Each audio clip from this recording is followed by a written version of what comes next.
the senior ministers of Government of Goa and my colleague in the Union Council of Ministers, Mr. Sripad Naik. We have inspected the present airport in Dabolim.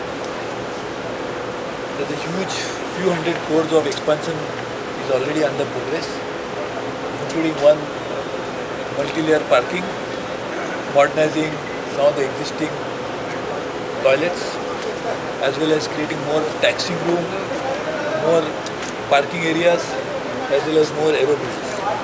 This will facilitate more movement of passengers into Goa, and this will be ready before the beginning of the next tourist season.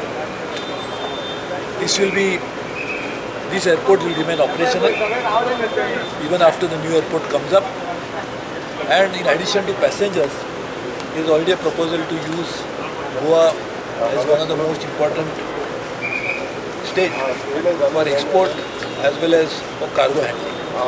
This will also happen. There are certain local issues which have been raised by the government, which is taxi operators. We have already decided to give the right of operating one more counter to state government, which will ensure that local rights will be protected as well as more taxis will be available for the passengers and the tourists. We will provide one special counter at the airport to promote local products made by the local self-help groups, as well as for making souvenirs, etc., which will be made by the locals. So this will again create more job opportunities, as well as tourists also will be happy carrying home not just the memories of this happy stay in Goa, but also some souvenirs which can remind them of their visit to Goa, and maybe that will motivate them to come to Goa again.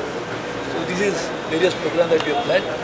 We are working on more amenities to the Goa, to the Goa airport, Dabolim Airport. So